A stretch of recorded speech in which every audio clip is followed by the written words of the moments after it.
झाड़ियां कौन सी हैं? रुपए पैसे का लालच, दुनिया की फिक्रें।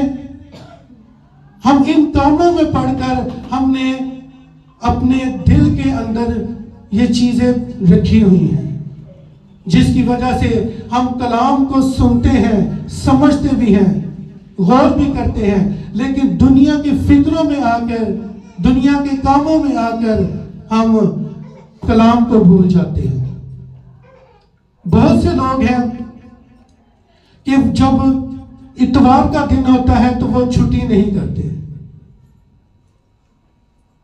वो ड्यूटी से छुट्टी नहीं करते। तो वो अक्सर खुदा के खादम को भी कहते हैं कि भाई साहब सानू छुट्टी नहीं मिली, अगर असी छुट्टी करने आ तो साडी दिहाड़ी कटी जाती है, क्योंकि हमें काम की फिक्र है कि हमें वो काम से ना निकाल दे, हमारी सैलरी से कटौती ना हो जाए। हम टाइम पे जाते हैं, उनकी मर्जी के मुताबिक आते हैं, सिर्फ इसी वजह से कि हमें हमारी सैलरी कटी ना जाए, हमें सैलरी पूरी ना मिले, बल्कि हम ओवर टाइम लगाते हैं। लेकिन हम कलाम के लिए अपना नुकसान कर जाते हैं। हम माली तौर पर अपना नुकसान नहीं होने देते, लेकिन रूहानी तौर पर जो हमारा नुकसान है हम उसको बर्दाश्त कर लेते हैं। हम ये नहीं करते कि हम इतवार को चर्च नहीं आए।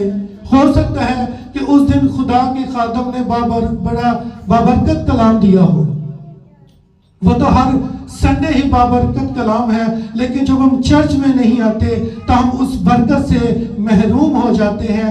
हम उस बरकत को अपनी जिंदगी में हासिल नहीं करते, लेकिन हम माली तौर पर अपना नुकसान नहीं होने देते। हम उस कलाम को अपने अंदर नहीं लेने देते। हम इंसान होते हुए अपनी तरफ से बहुत कोशिश करते हैं पैसा कमाने की,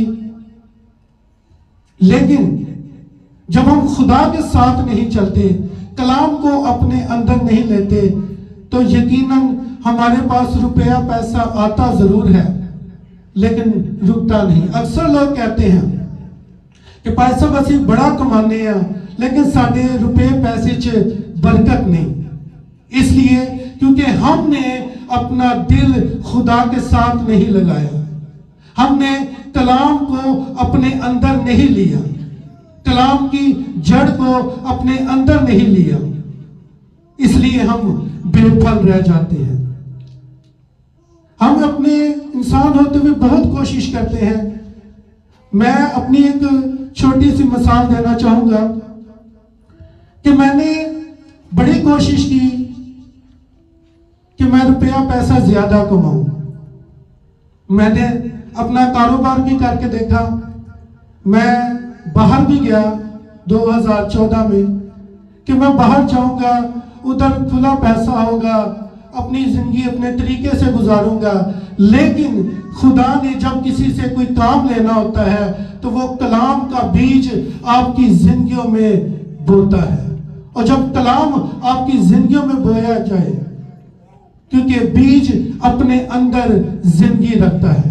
खुदा के खादम ने मेरे लिए बड़ी दुआएं की, कलाम का बीज मेरी जिंदगी में बोया, दुआ का बीज मेरी जिंदगी में बोया, तो यकीनन बीज अपने अंदर जिंदगी रखता है। हालेलुया। क्योंकि बीज जहां भी गिरता है वो उगता जरूर है, सिर्फ हमें देखना यह है कि वो जमीन कौन सी है।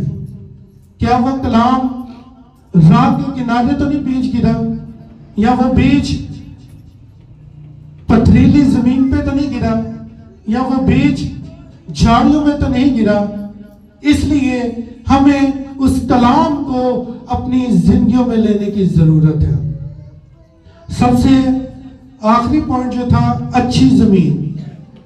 ये वो लोग हैं जो कलाम को अपने अंदर लेते हैं, जो कलाम के मुताबिक अपनी जिंदगी गुजारते हैं, जो कलाम को पढ़ते हैं, कलाम को समझते हैं और कलाम के मुताबिक अपनी जिंदगी को गुजारते हैं। ये अच्छी जमीन है। जब अच्छी जमीन पे बीज बोया जाता है तो वो यकीनन फलदार होता है। उनकी जिंदगी से फल नजर आते हैं, उनके किरदार से, उनके रवैयों से, उनके चाल चलन से, उनकी बोलचाल से मसीह की झलक नजर आती है। जिस तरह शागिर्दों को देख के लोग कहा करते थे कि ये मसीह के साथ रहे हैं, जब हमारी जिंदगियों में भी खुदावंद का जिंदा बख्श कलाम होगा, हमारे अंदर कलाम की जड़ मजबूत होगी, तो हमें देख के भी लोग कहेंगे कि ये मसीह के पैरोकार हैं, ये खिदमत करने वाले हैं। हमारे बोलचाल से, हमारे किरदार से, हमारे रवैयों से कलाम नजर आएगा, हमारी जिंदगियों से मसीह की झलक नजर आएगी। जब तक हम कलाम के मुताबिक नहीं चलते, कलाम को अपनी जिंदगी में नहीं लेते, तो हम कभी भी फल नहीं ला सकते, क्योंकि बीज अपने अंदर जिंदगी रखता है। बीज जितना मर्जी ताकतवर हो, जमीन का ठीक होना, जमीन का दुरुस्त होना, जमीन का जरखेज होना बहुत जरूरी है। इसलिए हमारी जिंदगी को जमीन से तशबीह दी गई है, क्योंकि जब खुदा के खादम कलाम का बीज बोते हैं तो बहुत से लोग हैं जो कलाम को अपने अंदर नहीं लेते। बहुत से लोग हैं जो कलाम को अपने अंदर लेते हैं और अपनी जिंदगियां कलाम के मुताबिक गुजारते हैं। हर एक के अंदर खुदा ने ये इस्लाहियत रखी है कि वो कलाम को अपने अंदर ले और कलाम के मुताबिक अपनी जिंदगी गुजारे। गरीब पैदा होकर गरीब मर जाना, ये मर्जी आपकी है, खुदा की नहीं, क्योंकि खुदा ने हर इंसान के अंदर ये इस्लाहियत रखी है। खुदा ने हर एक के अंदर सरफराजी रखी है, खुदा ने हर एक के अंदर कामयाबी रखी है। सिर्फ हमने अपने दिलों की जमीन को तैयार करना है, ताकि खुदा का खादम जब कलाम सुनाते हैं तो वो कलाम हमारी जिंदगियों में जड़ पकड़े, ताकि हमारी जिंदगी फलदार हो। हमें ये देखने की जरूरत है कि हमारी फेलोशिप कैसे लोगों के साथ है, हमारा उठना बैठना कैसे लोगों के साथ है। अगर अच्छी सोसाइटी में बैठेंगे, खुदा के लोगों के साथ बैठेंगे, तो हम अच्छी बातें सीखेंगे। लेकिन जो बुरे लोगों के साथ बैठेंगे या नशा करने वाले लोगों के साथ बैठेंगे, तो हमारा तरीकाकार, हमारा रवैया भी वैसा ही होगा। खुदावंद के जिंदा बख्श कलाम में लुका रसूल की अंजील उसका 6 बाब उसकी 45 आयत में लिखा है।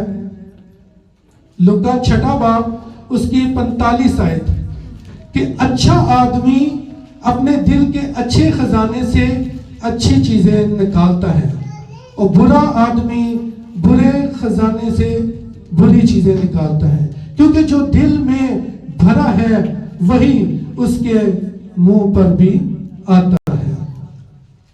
इसलिए हमें चाहिए, हमें देखना यह है कि हमारा उठना बैठना कैसे लोगों के साथ है।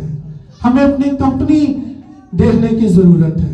इसलिए हमें चाहिए कि हम खुदा के लोगों के साथ बैठे, खुदा के खादम के साथ बैठे, अपना जो है तरीकाकार, अपनी लाइफस्टाइल उसको देखें कि हमारा उठना बैठना कैसे लोगों के साथ है। जब हम खुदा के लोगों के साथ बैठते हैं, खादमों के साथ बैठते हैं, तो यकीनन वो कलाम की बातें हमें करते हैं और कोई ना कोई ऐसी बात होती है, ऐसी कोई ना कोई बात खुदा के खादम कर देते हैं कि वो कलाम हमारी जिंदगियों में, वो बात हमारी जिंदगियों में जड़ पकड़ लेती है और हमारी जिंदगी फलदार होती है। जब हम प्रस्तिश करते हैं तो प्रस्तिश के दौरान हम कहते हैं कि हम अपनी दिलों की जमीन को नरम करें। अक्सर हम दुआ भी इस बात को करते हैं कलाम से पहले कि हम कोर्स गाएंगे और अपने आप को खुदावन के जिंदा बख्श कलाम के लिए तैयार करेंगे। इसलिए कहते हैं कि हम अपने दिलों को खुदा के कलाम के लिए तैयार करें, अपनी सोचों को, अपने ख्यालों को कलाम के मुताबिक रखें, ताकि जब कलाम सुनाया जाए तो वो कलाम हमारी जिंदगियों में जड़ पकड़े। खुदावंद हम सबको इस कलाम के वसीले आपको और मुझे बरकत दे। आमीन।